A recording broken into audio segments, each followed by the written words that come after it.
The phrase, "the bigger they are, the harder they fall," has never felt more relevant today. Giants in the music industry, household names just a decade ago, fading into the background overnight is now the norm. You'll hear their new songs on the radio, in the mall, or at your favorite restaurants, but it just sounds like a shell of their former selves. You can't help but wonder what went wrong. This is the case for many bands, whether it be due to selling out, main character syndrome, or very public controversies. All of these would be especially the case for today's band, Maroon 5. I'm Cody, and this is the Falloff. Maroon 5 started off as a band called Kara's Flowers, started by Adam Levine and his friends Mickey Madden, Ryan Dusich, and Jesse Carmichael. They got the band's name from a girl they went to school with and had a, quote, collective crush on. They released an independent grunge album titled We Like Digging in late 1994, and were later discovered by producer Tommy Allen. Allen had connections with John DeNicola, who worked on Dirty Dancing, and Rob Cavallo, who produced for Green Day and Goo Goo Dolls. They recorded the album The Fourth World, taking on a more Britpop and pop rock sound. The album was a commercial failure, selling only 5,000 copies in its first week, causing Kara's Flowers to be dropped from Reprise Records and nearly leading them to disband entirely. The members went on hiatus to pursue higher education, with Adam and Jesse going to Five Towns College in New York. The sounds and the music of the two of them heard in the city changed the way they wrote music going forward. The band reunited in 2001 and were signed to a demo deal with MCA Records, but they were dropped, and the 3 demos they recorded under MCA were never released. Several labels rejected these demos until James Diener, Ben Berkman, and David Botzenbaum of Octone Records gave it a listen. Berkman took a liking to the song Sunday Morning in particular, calling the song genius. The 3 executives flew out to see Kara's Flowers play live, and after seeing the performance, they were sold. Berkman suggested they change the band's name to separate their new work from their old, and that they hire a 5th member to give Adam Levine more space to breathe as a frontman. James Valentine joined the band as their new guitarist, and began jamming with them and bonding with Adam over their shared love for the band Fish. For a while, they went by the name Maroon, before settling on the now household name Maroon 5. The origin of the band's name is known only to the members and Billy Joel, but they've sworn never to tell anyone else how they came up with the name. Songs About Jane was released on June 25, 2002 to generally positive reviews by critics. Levine wrote the majority of the record about an ex-girlfriend of his named Jane, stating that there's at least one line about her in every song. They released Harder to Breathe as the lead single of the album, but it wouldn't get much airplay until John Mayer invited Maroon 5 to open for him on his tour in 2003. The album was released in 2003 along with now classic singles This Love, Sunday Morning, and She Will Be Loved. The album peaked at number 6 on the Billboard 200 chart in September 2004, over 2 years after the album's initial release. The delayed success of the album prompted John Mayer to invite the band to open for them once more for his 2004 tour. Maroon 5 would travel all over the world for the next 3 years, supporting and being supported by artists such as the Rolling Stones, The Hives, Matchbox 20, Counting Crows, and more. Drummer Ryan Dusich would leave the band in 2005 after years of constant touring and claimed an old sports injury, and he was replaced by Matt Flynn, who previously was a part of the B-52s. In 2007, Maroon 5 recorded and released It Won't Be Soon Before Long, naming the album after an affirmation they'd kept themselves on tour. The band kept their hits coming, with songs like Wake Up Call, If I Never See Your Face Again, Won't Go Home Without You, and the Iraq War protest song Makes Me Wonder, becoming smash hits.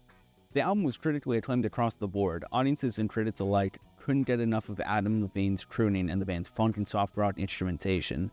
Their 3rd album, Hands All Over, was initially a bit of a flop compared to their debut and sophomore efforts.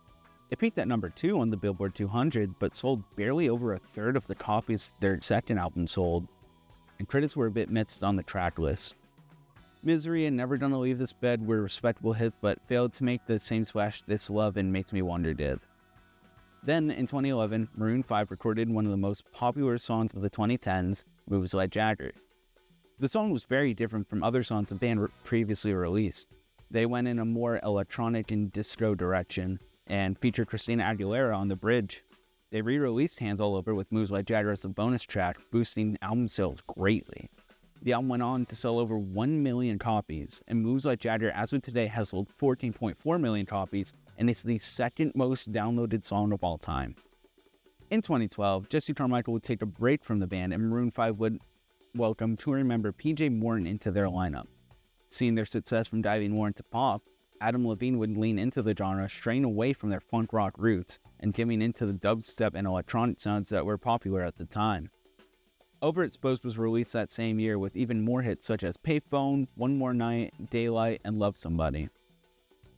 Adam Levine called Overexposed their most diverse album yet, and featured help from songwriters other than Levine. Matt Martin, Benny Blanco, and Ryan Tedder of One Republic would help write and produce much of the songs just listed.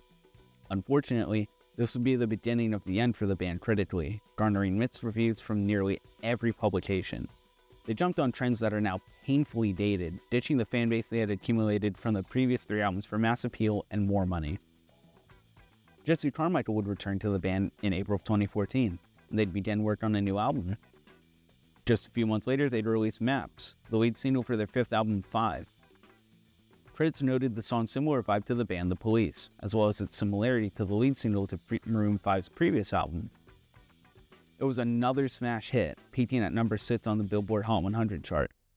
The next single, Animals, would also be a hit, peaking at number 3 on the Billboard Hot 100, but would be panned along with its music video as the lyrics and video contain elements of stalking and glamorizing violence.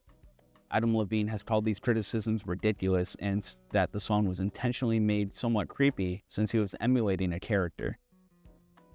By far, the biggest song from the album, and one of Maroon 5's biggest songs period, was Sugar. The song hit number 2 on the Billboard Hot 100, has gone 11 times platinum, and the music video is the 15th most viewed music video of all time on YouTube, with 4 billion views. The video depicts Maroon 5 crashing multiple weddings across Los Angeles, and according to the director, Adam Levine and James Valentine performed an acoustic version of She Will Be Loved for the first dance at each wedding they crashed. This video also had a bit of controversy as it was met with staging allegations, but multiple secondhand videos of the band performing would surface, dismissing the accusations of being faked. 5 would peak at number 1 on the Billboard 200, but critics were even more mixed on this album than they were on the past 2 albums. Some critics called the album forgettable, unable to live up to the hype, and having annoying hooks, while others praised its polished sound, easy listening, and the way it distinguishes itself from Maroon 5's other works. During the tour for the album, Sam Farrar would join as an official member of the band, and the now 7-piece would work on the next album. In 2016, Maroon 5 would announce that they were working on a more R&B inspired album and would release the song Don't Wanna Know with Kendrick Lamar. The song would be more of a tropical house and pop song, and was different from absolutely anything else the band released up until that point. Red Pill Blues would be released later that year, and every aspect of the album would be a punching bag for music critics for the next 2 years. The album art was seen as out of touch, using Snapchat filters on each band member, and the singles and album itself received negative reviews as fans and critics felt the band was clinging to relevancy by a thread. Maroon 5 seemed to just be going with whatever trends were popular in music at that time to get airplay, collaborating with artists that were hot, whatever they could, keep their spot in the top 40 for another year. Longtime fans felt completely alienated from the band during this time as well. Not only was the band's sound totally different from their heyday, but it seemed every member of the band had taken a backseat to make Maroon 5 the Adam Levine show. Levine seemed to be the only member of the band that was relevant anymore. The guitars were gone, the drums were replaced by a machine, bass and keyboards were replaced by synths. It made audiences wonder, why bother having 7 members if one of them is gonna actually be doing anything on stage and in the studio? Why have 7 heads to bounce ideas off of if the frontman is just gonna hire 6 other writers to do their work for him? Levine had also said in an interview in 2018 that he had no idea where rock was going, that it was being carried by legacy artists, and feeling hip-hop was the more innovative genre. This statement would get the band quite a bit of negative press. While they would remain one of the most popular bands that year, they would further alienate their older and more loyal fans. The next year, Maroon 5 would play at the 53rd Super Bowl halftime show with rappers Big Boi of Outkast and Travis Scott. Their performance would be universally panned for being lackluster and having poor sound engineering. Continuing with lackluster performances, Maroon 5 released their single Memories in September of 2019. The song interpolated the famous composition Canon in D Major and was a tribute to their longtime friend and manager Jordan Feldstein. Feldstein had passed in 2017 due to a pulmonary embolism, and Levine made a song in tribute of him, and to unite listeners under one of life's guarantees, loss. Despite the message and personal grief put into the song, critics hated it, with a few publications calling the worst song of the year. Production of the next album would slow down over the course of the pandemic, and longtime bassist Mickey Madden would leave the band following him being charged with domestic violence. The charges have since been dropped, and Sam Farrar has taken Madden's place as the band's bassist. The band released Nobody's Love in 2020, and Beautiful Mistakes with rapper Megan Thee Stallion in early 2021, and would release their 7th and latest album, Jordy, in June of 2021. Jordy is Maroon 5's lowest rated album critically and their lowest charting album, peaking at number 8 on the Billboard 200. The album was described as generic but hypnotic melodies over generic but danceable beats, and perfectly crafted to please crowds, to slip into your consciousness without you really realizing. Listeners were also offended by the fact that the album included features from deceased rappers Juice WRLD and Nipsey Hussle. Neither of the two rappers had worked with or been associated with Maroon 5 before their untimely passing, so it was weird for them to be on the album. Juice WRLD's verse in particular had no correlation to the rest of the song he's featured on, Can't Leave You Alone. It felt like Maroon 5 just took a verse from his archive and slapped it in the middle of their song to profit off of his posthumous success. Nipsey's verse on the remix of Memories also feels a bit tasteless, since the original song released after Nipsey had already passed.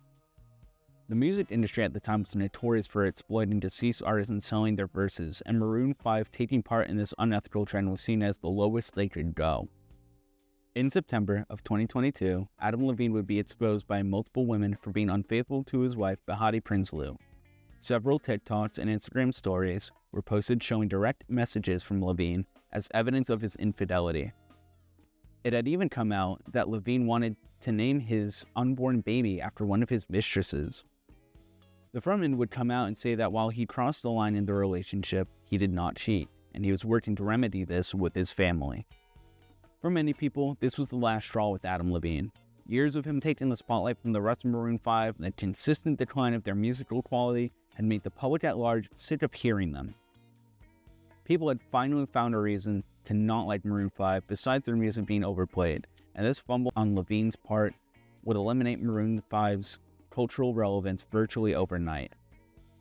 The band released a single in mid-2023, a song called Middle Ground, but it failed to chart in the Hot 100. The band has also announced that new music would be released in 2024, but given that it's towards the end of the year and we haven't heard a peep, plans may be postponed or canceled overall. They did have a residency at Park MGM from late September to mid-October, but they mostly stuck with their early work and their biggest hits. They seem to be aware their best years, best work, and popularity are far behind them now, which begs the question, is it time for them to hang up the hat?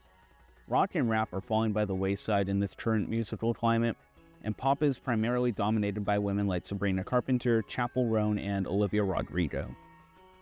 Every genre that Maroon 5 had clung to remain relevant has collectively evolved without them.